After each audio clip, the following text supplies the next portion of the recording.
So just to facilitate the work that you did in groups, so we have 4 main groups, and just to sort of reiterate the point here, each group worked sort of loosely around the idea of a project that you could see being done within that kind of an age group, incorporating the 3 main points that we talked about here in some level, the divergent thinking, the sustainable education, and the systems thinking, to incorporate them in some kind of way.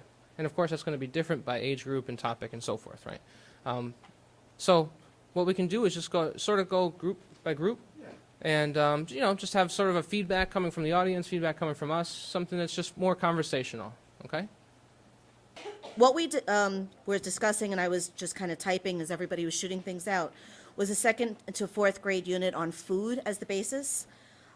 We didn't really label divergent thinking, sustainability, systems thinking. We just kind of built it in as we were kind of shooting everything out. Some of the background brainstorming was, where does our food come from? How does your culture affect your food choices and what is available? Thinking about culture and ethnicity. Can you grow your own garden, do seed saving, or are you dependent on buying food from other sources? Is there a farmer's market nearby? We talked about theme gardens, sources of food if you do have to purchase. Is it GMO organic? How is it grown, packaged? Where is it coming from? How long has it been there? And how long did it have to travel? What was the carbon footprint for what you're eating? Natural resources in your area, considering climate, soil, nutrients, water cycles. Human resources, who's available to take care of the gardens. We shot out a couple of different titles that people have used surrounding this. How Groundhog Gardens Grew by Lynn Sherry. Garbage Helps Our Garden Grow by Linda Glacier, and Shelley Rotner.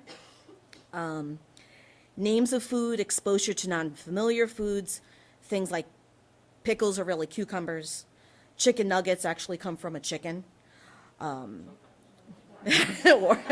at least, yeah. Thank you. You're right.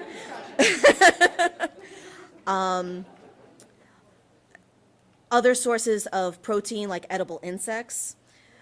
Food fair, testing new foods like kale, I can't say that word. Quinoa, thank you. Some schools in our district are Title I, and there's a program that provides healthy snacks for kids.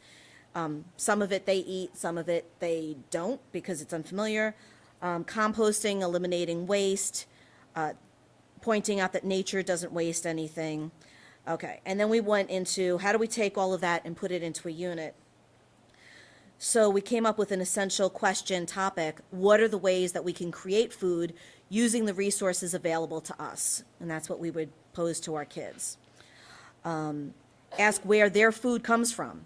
Why do we eat what we eat? What is a resource? Explore the area environment just outside the classroom and match that with what plants need to grow and what plants would be suitable for that environment. That was one of the activities. Possible field trips to farms, farmers markets, natural food store, grocery stores, even like the local convenience store and fast food places to compare and contrast what's available. Ask visitors, another activity. Ask visitors to come in from the community and share food from their own ethnic and cultural backgrounds. Have an international potluck. You can link that with heritage, social studies, and writing by interviewing family members, then sharing ideas, recipes. Another thing that we would put out to the kids, what are the pros and cons to purchasing from a supermarket or some of the other things that we explored versus growing your own, which is more sustainable. And our big activity would be what type of foods are already available in our immediate environment. Somebody had brought up like things like dandelions, things that grow blueberries here in Connecticut, stuff like that. Creating a community garden that could be themed, focusing on divergent backgrounds and heritages. Have the kids learn how to care for the garden. think about composting from the cafeteria, collecting rainwater, mulching. Another activity within the gardens would be collecting data, daylight hours, soil temperatures, air temperatures, rainfall, cloud cover, et cetera, doing all those measurements and doing the math and graphs, gridding out the garden and doing those plans, and researching companion planting and what would be the best thing. So that was our big activity. Okay? That was a lot. All right. I'm going to go back up and type more. So, I'm sorry, I don't know your name, but you're an art teacher, right? Yes. Cool. So, art is a tremendous space, obviously, to do this kind of work too. I was very happy to see you put STEAM. Yeah, Not enough people know about STEAM. that's right, exactly. Art. I don't know. Does anybody know Maxine Green in the education world? Well, she just passed away 2 days ago at 96 years old. An amazing person in education, and she worked tirelessly in sort of in my world of looking at the connections between art and all kinds of education. And she really thought about art as being a deeply humanizing experience in the classroom. And I would add to that, whenever I do my work, I try to include art all the time. So you saw the art piece that was sort of a centerpiece for what we did here today. And bringing in other artists' voice, Frank Zappa, things like that. But if you think about that as a teacher and as a teacher in general, whether you are, and actually, this is what I oftentimes say, it's actually, in the way that I'm kind of talking about art, it's almost harder for art teachers to do that kind of connection because they're so used to thinking about art in terms of art instruction. But for everybody to really think about how art is that portal to thinking about these deeper relationships. In the age of Facebook where people are sharing stuff left and right and there's quotes flying all over the place and beautiful imagery, it's at our fingertips constantly. So it's just a matter of opening that door a little bit and, seeing what's out there with all of this.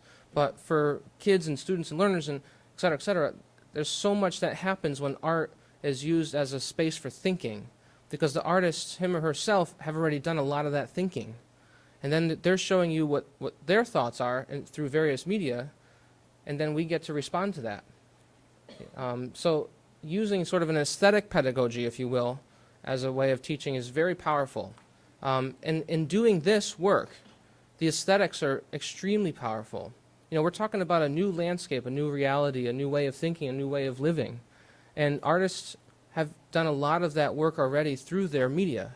So to incorporate that as a teacher, I think is an amazing thing to do. So don't discount that at all. Don't think of it as an afterthought. Think of it in terms of how you actually teach, to bring in the art itself as a tool for examination, a tool for understanding relationships. I think from what I know as a background, a lot of art teachers would love to make connections. It's more that we're not thought of by the classroom teachers as an available resource. That's right. I agree completely. So thank you.